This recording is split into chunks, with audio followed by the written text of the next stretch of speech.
Welcome back to the Wingspan Podcast, episode 34. I'm Doug Barak, joined by co-host Chris Mahalan of Nets Daily and our special guest. Our guest is a senior contributor for Forbes Sports. We welcome Shlomo Sprung to the podcast. Thank you for taking some time out of your evening to join Doug and I. What's going on, man? Yeah, thank you for having me. No, not too much. Just regular Monday. There's no NBA, so life pretty much sucks, but we're just trying to go on really as best we can. We got the Premier League, we got the NFL if you're into that, college basketball hopefully coming soon. So we're just trying to hang in there. Mm-hmm. And then aside from that, what you been up to since COVID-19 put the world at halt? What was kind of like what you've been up to? A lot of sweatpants wearing. Yeah, very much a lot of sweatpants wearing. I just miss going to the arena. I know you guys can relate. Just miss going to the arena, seeing all the familiar people, and just miss the entire kind of game experience. But just kind of trying to stay alive. Really, it's tough out there. Trying to stay busy, trying to stay active with work. Not much of a social life. You're not supposed to see too many people, but just trying to wear my mask when I go outside, social distance from people, and be the best introvert that I can be. Luckily, I'm naturally introverted, so it works out for the best.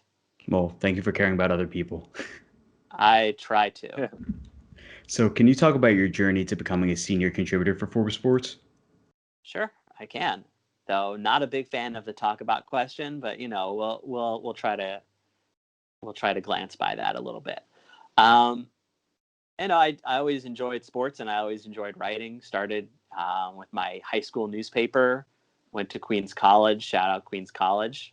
Wrote for the newspaper there, went to Columbia's journalism school and kind of went from there. And a couple of years ago, a friend of mine was working for Forbes and I said, oh, why don't I try to get in on that? And so hit some people up, talked to the right people, and got bumped up to senior contributor after about a year. And so now I just kind of enjoy writing about what I'm passionate about, which these days is the NBA, some features in there, and just started writing more about the English Premier League if you're soccer guys. By the blank looks on your faces, I'm going to go with no. I'm a Liverpool guy. You're a Liverpool guy. I am a Liverpool guy. So yeah, for how long? A year? No, well, my family's technically from Spain, so we're big Fernando Torres guys. So we got time. Okay. We got time. Good. It's been a tough weekend for you. Yeah. Even worse. I missed the game. I'll admit it. I missed the game. I did miss it, but even tougher that you're talking to me, but hopefully not as tough as the. Let me guess. I could already give off the vibes. You're either Chelsea or Man City. I don't really have much of a team for objectivity's sake, actually. Mm-hmm. Okay. I just root for the Sprung City fantasy team. That's what we do. Oh, okay. Yeah. Okay, it's that type. Okay. Yeah. Okay. So what were some of the most impactful features and stories you've written thus far? Like, what were the ones you are most proud of? Oh, that's a good question. Specifically for Forbes or for anybody? In general, mix it up. Before the baseball season started, I talked to 6 baseball broadcasters about how different the COVID-19 experience calling games would be. Got to talk to Matt Vasgersian at ESPN, among some other people.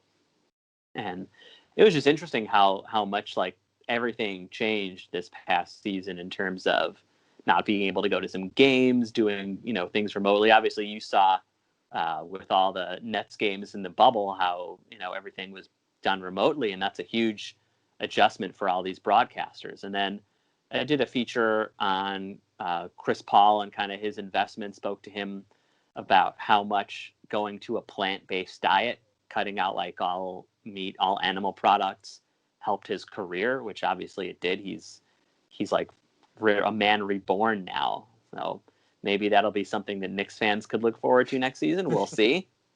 But he's all plant-based now. Can't say that I'm a big fan of that, but can respect the hustle, right? those were probably the two main ones. And then I had something out last week on Avery Bradley donating to the WNBA bubble, or the Wubble as they called it, and how he was kind of very instrumental in helping them kind of get through their season with a donation. I know Kyrie was big on that as well. So those three, I'd say, in the past few months were some of the ones that I'm most proud of. So besides basketball and soccer / football, and baseball, like what sport really, other than those primary three, is probably your favorite to cover? Or actually, of those three, what's your favorite probably to cover overall? I would definitely say basketball. I mean, I have most of my friends there. You go to so many games with all these writers over the years. You become friends with them. I would say they're the most accessible people. Baseball, you have to be there 3.5 hours before a game starts. Basketball is only an hour 45. So I think baseball is a little too much. And I've covered some hockey, and the access isn't as good. And another thing about hockey is you go into the locker rooms to talk to these players before they've showered, and man, is that bad. Like it's, yeah, I don't know if you've ever been to, like, I don't know, in a high school kind of like a hockey game or a basketball game or a wrestling match, and it just, there's a certain stench. It's the pads. Yeah, it's the pads. I can relate a little bit. Yeah. Mm-hmm. It's that there's an unmistakable stench, and you get that in hockey locker rooms, as in basketball, most of the people have already showered by the time they let media in. So good for the nostrils, I would say. Well, hopefully with all the health regulations they're implementing now, hopefully that will change sooner than later. You mean there's so many more things we have to worry about before we get to that. I just hope that they let the media in like in previous times, post-COVID, whenever that is, hopefully as soon as possible. Mm-hmm. Sure. And then switching gears a little bit, you talked a little about your journey into Forbes and how you got there, but who have been some of your mentors so far in your journey? It's a good question. I'd say Chris Sheridan of Sheridan Hoops, definitely a helpful one. Journalism professor at Queens College, Gavin McCormick, huge help.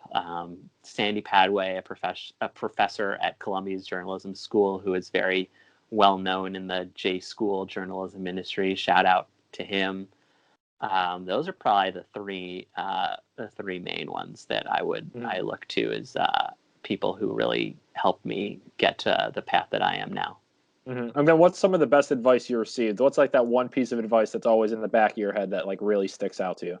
I don't know. I would say, just for all the aspiring writers out there, just keep writing. I'm a big subscriber to Malcolm Gladwell's 10,000 hours theory, that you have to do something for that long to achieve as much perfection, or as close to perfection as possible. And so I would say just keep writing, keep trying to see what interests you, what you're passionate about. I don't know. Try not to go too long in your sentences. Try to give as much context as possible. And try not to read the comment section. Yeah, that's a good one, especially for when you start out. That's most definitely. Yeah, and even now, just try not to read the comment section. There are a lot of stupidity out there, as you guys know. Oh, for sure. And then my final question, at least on this behalf of the questions. So you hit it on the nail, a couple of little pieces of advice there. But for someone that's looking into becoming or getting a position similar to you with the senior contributor at Forbes, what's like another piece of advice you would give to them if you want like concentrated a little more? I would say I would say read a lot. I try to read so much more than I actually write, because you pick up people's tendencies and styles, and you kind of see where the things that you like to write about and the things that you like to that you would like to, I guess, put in your arsenal or repertoire or whatever you have it. Because I mean, obviously finding your own voice is important as a writer, but there are just things that people do that you're like, oh, that's really smart that person does that thing. And I would say always try to connect with people as much as possible, and just try to have a positive attitude as much as you can. Nobody really likes too much negativity if you're looking for a position, you know? Most definitely. Those are great Makes pieces of sense. advice. So switching gears, when did you begin watching the NBA, and what was some of your earliest and most memorable moments watching the league? Okay, I know this is like a Nets themed podcast, but I did grow up a Knicks fan. Now I have no allegiance, don't care who wins, who loses, just want to put that out there. I was, I think, 5 or 6 years old when Reggie Miller went off on the Knicks. Scored all those 0.9 points in 8 seconds. I remember running out of my house crying and being like, "Oh, it's not fair. How could he do that?" It was, whatever it was, 5 or 6 years old. I would think that was my first major memory of watching basketball. So it started out as a sad time as a Knicks fan, and I'm sure if I were still a Knicks fan today, it would still be hard times. Now I got to ask you: was that Spike's fault or was that the Knicks' fault? I don't know. I would say that's more of Reggie Miller being a great player. If you want to attribute that to Spike, you can, I guess. But I mean, sometimes you just have to, bow to greatness, and that's what Reggie Miller was at that time. He was a great player. He's a pain in the ass. Imagine Reggie Miller in today's NBA. He'd score, 35 points a game with ease. Well, we'll talk about greatness a little later on in a little bit. All right. So was covering sports in general always a dream and focus of yours? Like, when did that kind of tune in for you? Ooh, very, very early on, like probably when I was in like early elementary school, I knew that I wanted to be in sports in some way. And so I've tried to aspire to that since then. Great. So slowly but surely. Yeah, well, glad to still have you covering. So speaking about the bubble that recently ended, what were your thoughts on the NBA's season revival? I mean, they did better than the other leagues did. I mean, hockey did well also because they played in Canada and not America. But I think the bubble did as well as it could. The last, I guess, I don't know how many days it was because all the days like blur into one another these days with COVID.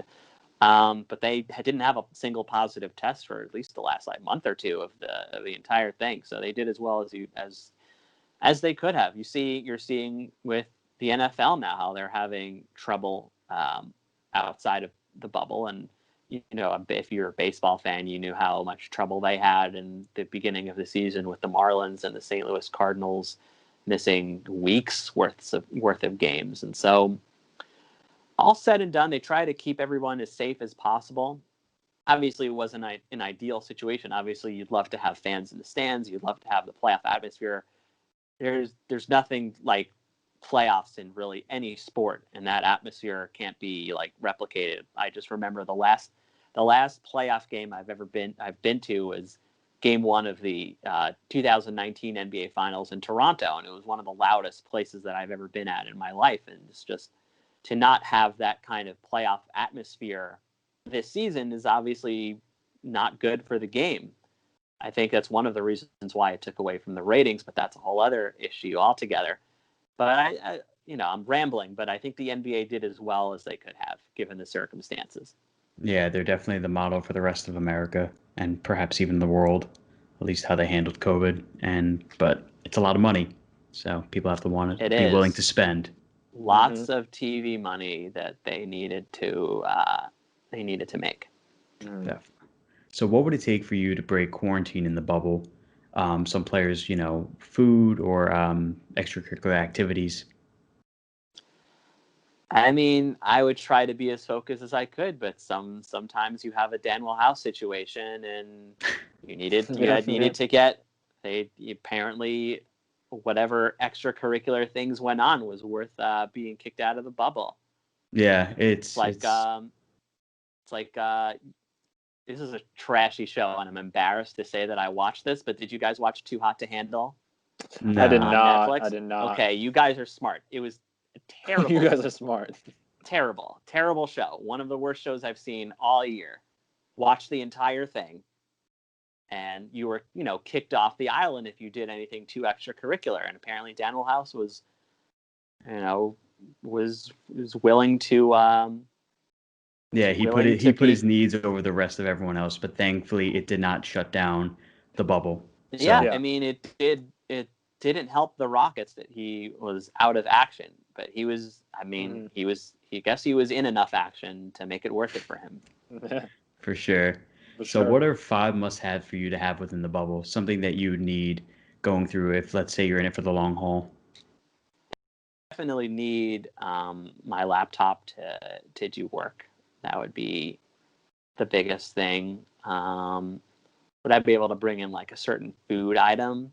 Yeah, definitely. I mean, we got creative. I was talking like a mini fridge and like a hot plate, just in case, I got hungry or didn't like the food. Like survivalist instincts here. Yeah. Think of it. I mean, it's your own quarantine on a NBA campus bubble. That's true. I got to be more. Don't want to break quarantine. I got to be more creative. I mean, Myers Leonard had his whole gaming setup, not just like a computer and small monitor. Right. He brought like his legit setup. Yeah. Ooh, that's tough. Some people say a library of books. Library of books. Mattress. These are all good. I mean, I would hope that Disney would have like a good mattress to have, right? Yeah, I would think they have a good one. I would think. Yeah. I would definitely say probably some good books for sure. If I'm going to be in there for the long haul, I want some long reads, so I would probably take my stash of New Yorkers. Those things are freaking so long. Take some of those. My shaver, I would say. I want to look presentable. That's a good one. Not many people mention that when we ask that question. Not a lot of people do that. One person cares about grooming. I mean, I'm pretty groomed now, but you don't want to see this. It doesn't look good. Yeah, he trusted himself more than the campus barbers, so you'd rather have that own control. Yeah. Probably some good chopped meat just to make some food off of, and I guess I would have to bring some cooking equipment then. Probably a lot of Cliff Bars, I would say. Yep, those are good. Good kind of like Myers Leonard with his own brand bars. Yeah. Shout out to Myers Leonard and his wife as well. Yeah. Those would probably be the main ones. All right. So, what did you think about the finals overall? I think the Lakers just ended up showing that they had more talent and they were the better team. Obviously, the Heat's injuries didn't help either, but there was so much of like a talent disparity that eventually won out. And whereas the Heat role players like Tyler Hero and Duncan Robinson did really well in the first few rounds of the playoffs, they kind of fell off a little bit. Whereas Rajon Rondo and Kentavious Caldwell-Pope were really, really huge for the Lakers. And so if you have a talent disparity and you have your role players playing better for your team, that's usually a recipe for success. And that's why the Lakers were able to prevail in a nutshell. I mean, that's obviously oversimplifying it. Yeah. And did it feel like any different than the other games that were prior? Like, because obviously it's supposed to be the finals games. I mean, there was more intensity, but I don't know. It just feels weird that, the finals are not played in front of fans and there isn't like the buzz and like you don't have like Jimmy Kimmel doing a pregame show beforehand. With Guillermo, the best. Yeah, with Guillermo. Yeah, you're a big Guillermo guy. I can tell. And just like, there just wasn't all the buzz and the buildup because there's just so much. Well, aside from it being a bubble and not being in these cities, there's just so much going on in the world that wouldn't normally happen. Like normally the finals would be in June, and so it wouldn't be in the middle of an election season with a pandemic. There's too much going on in the world. Really have your full focus and attention on something as important as the finals is, but it's obviously trivial in nature compared to all these other things. Speaking of too much going on, what did you think of the finals logo? Come on, just go to the script finals logo. I don't need to see YouTube TV right in the center of it. Like, man, I agree with that. Every time they said shot from the logo, I mean, the logo was pretty damn big. Yeah, I mean, the logo, you could have the logo was in Miami. It was so freaking big. Yeah, Sure. That's true. So after LeBron's fourth ring, should we continue the GOAT debate or just appreciate generational greatness? I'm with the generational greatness thing, but you got to get your clicks and your content, and you got to get all your Twitter beefs going on. So, for the sake of the hashtag content, I understand it, but whatever. I don't really care for it. I just appreciate the generational greatness while you're having it. Like you don't know when there's going to be a next LeBron. Like, just appreciate what you have while you have it. No doubt. I mean, his durability, as Damian Lillard pointed out, is next level. Yeah. It's like 17 years into the league and he's still achieving this level of greatness. It's unprecedented. All right, let's switch gears a little bit and talk about the Nets. So if you could mostly put what the current state of the Nets in like expectations, what are you going to say?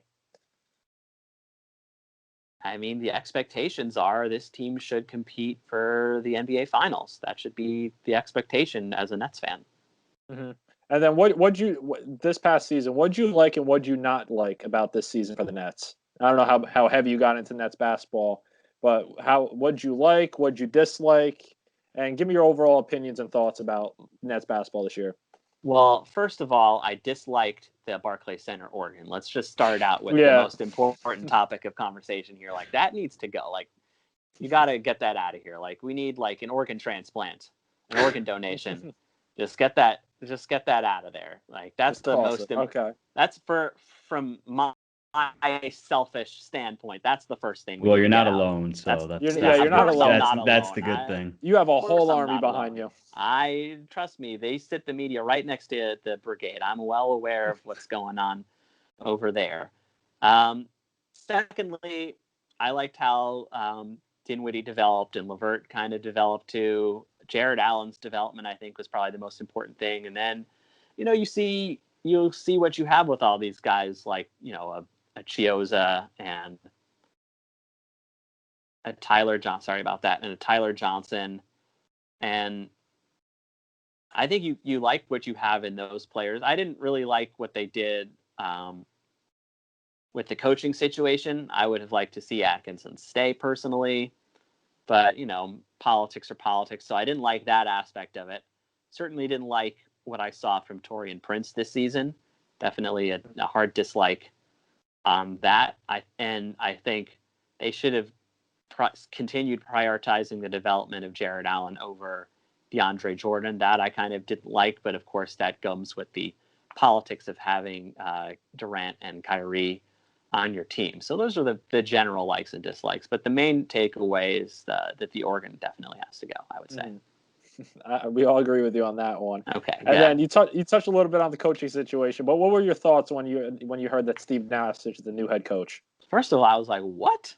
Yeah, I think that was like, because the guy had no interest in coaching, and I was used to just watching him on Champions League on Bleacher Report, yeah. On Bleacher Report, and like that was it. And so I was very much taken by surprise. But then, he's obviously a huge basketball mind, has the respect of the best players on the team, and so you see what you can do and build from there. I spoke to Spencer Dinwiddie about this, and he was like, listen, 80% of his job is just dealing with the ego. So hopefully he can have the respect of the room in dealing with that, where Atkinson may have kind of lost that towards the end of his tenure with the team. And so I think you can do it from that aspect. And then, the assistants, whoever they hire in addition to Jacques Vaughn and Adam Harrington can kind of take care of the rest of that. I originally wanted, I thought D'Antoni would be the best fit for the Nets as coach, and maybe he comes on as an assistant, and maybe they get the best of both worlds. But if I were in charge, if I were Sean Marks, I would be much taller than I am now, but I would also have hired D'Antoni as my coach. And then, in your opinion, do you think the Nets should trade for a proven third star, or do you think that should just stay with LeVert? Obviously, LeVert and the third star, they're connected. But what's your Yes. thoughts on that? I mean, if you're gonna trade for a third star, he has to be. This sounds simple, but it's not. He has to be an actual, tangible upgrade from LeVert. That is not only an upgrade, but an upgrade that fits with Durant and Kyrie. That sounds simple, but it's not.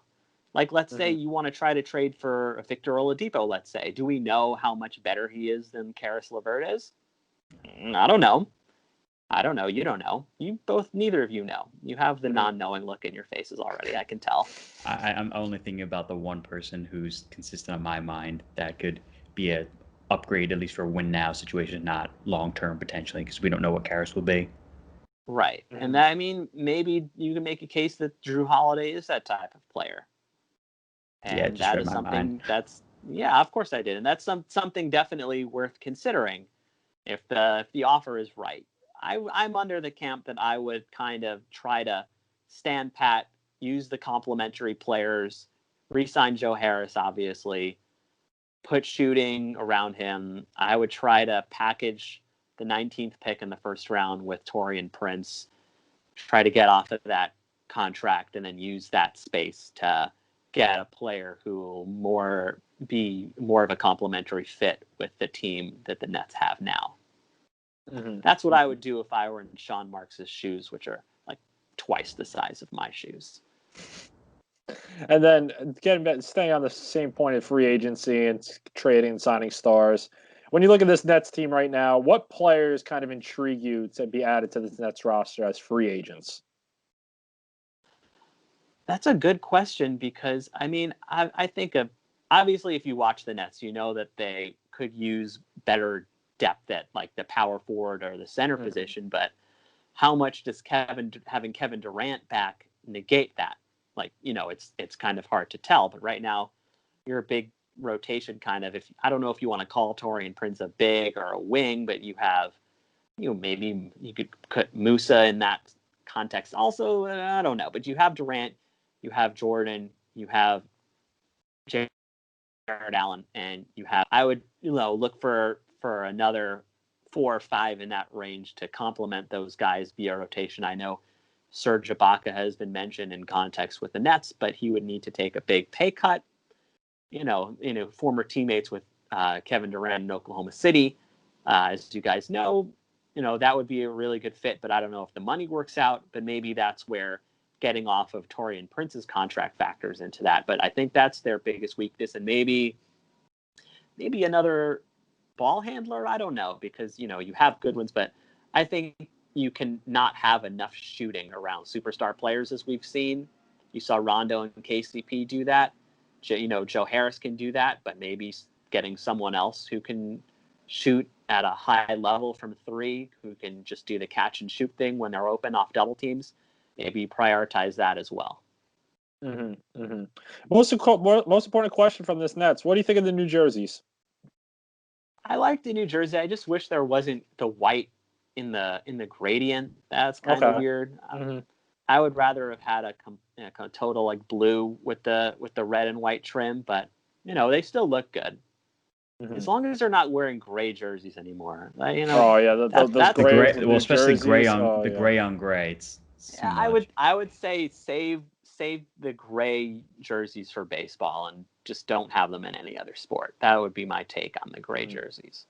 So out with the Oregon, out with the gray jerseys. Those would be the 2 biggest takeaways. And with the mascot.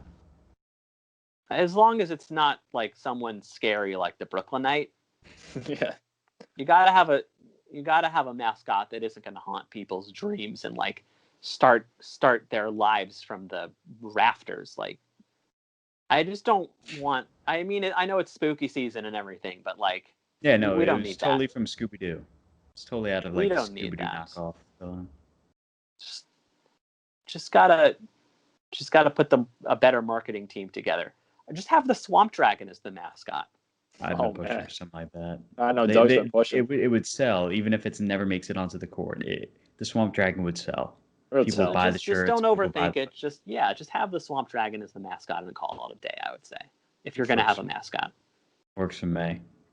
So, what was your reaction to being told you had the name of the century by Jeff Van Gundy? I was like, all right, whatever. I hear about my name all the time, whatever. Just, get on with it. But, thank you, I guess. What was the context of that? It was in a conference call with other members of the media, and the moderator said my name, and he was like, "Oh, is that your real name or is that a stage name?" And I'm like, I don't know what kind of drugs I would have had to have been on to make a name up like that, but that was the question I was asking there. I said, "Oh, that's my real name," and he's like, "Oh, that's the name of the century," and I said, "Okay, thanks, I guess, Jeff." Oh, Sure. He is a talker without a censor, that's for sure. That's most one of my. definitely. I mean, that's what makes him pretty good at his job, even though his brother is a better broadcaster than he is. Yeah, Stan's the man. I mean, it would be disappointing if Jeff. That's the only reason why I don't want Jeff to get a coaching job. It's because he does such a good job, overall. Yeah, with the but on the broadcasting other team. hand, then you'd have Doris in the finals, which we do. Of course. Shout out, Doris, if you're listening. Mm-hmm. Mm-hmm. And then what'd you think for Space Jam, right? The new movie coming out, Space Jam 2. So what do you think the synopsis is going to be of this movie? Just broad. I don't know if you saw that preview that came out. I saw the synopsis of it, and this is going to sound very get off my lawn here, but I don't need to make another Space Jam. Thank you. The first one was fine. Thank you. The first one was fine. What do you need to make another? Why can't there be any? This is going to sound a lot like Jeff Van Gundy, but I don't care. Why can't Hollywood have any originality? Make up your own damn movie. You want to be the GOAT? Come up with a new GOAT concept instead of knocking off someone you're trying to surpass. Yeah, instead of Looney Tunes, they could have did Mickey Mouse and his pals. But even then, that's the whole thing with movies. There's this whole thing called twins with movies, where similar movies come out at the same time, and it's a very interesting concept. And I don't know what I wish someone did a book on it. It's a very fascinating concept. But, yeah, I don't know. I might be too sober to talk about that kind of thing, but yeah, I just don't think there's a need to make another Space Jam. I agree with that. We'll have to see what happens when it comes out. I mean, everyone's gonna watch it. Oh yeah. That doesn't mean people should make it. Now, do you think that this movie has any chance of surpassing the original Space Jam based on just overall greatness, I guess you could say? I mean, I would say no, but that's based off like nostalgia because it came out when I was a little kid. But then there are going to be all these little kids who watch this Space Jam and are going to think the same thing. So, Good point. Well, Shlomo, thank you so much for joining us. We really appreciate you taking some time out of your evening to talk to Doug and I. Drop some knowledge. Thank you for having me. Got to drop that knowledge and get rid of the organs. Stay safe. Vote. Wear a mask. Follow me on social, Twitter @Sprung on Sports. Just follow for all these takes of greatness right here. And guys, that'll be in this description. So that'll be in the description of the episode. But hey, Doug, you ready to give the closing remarks? Yeah. So thank you again for joining us. So remember to feel free to send us any suggestions, questions, comments, or thoughts on our content by sending an email to wingspanpodcast@gmail.com. And do not forget to follow us on our social media. Most importantly, make sure to subscribe to our podcast on your preferred listening service. As for next time, stay classy, take care, wear a mask, and vote. Yes, sir.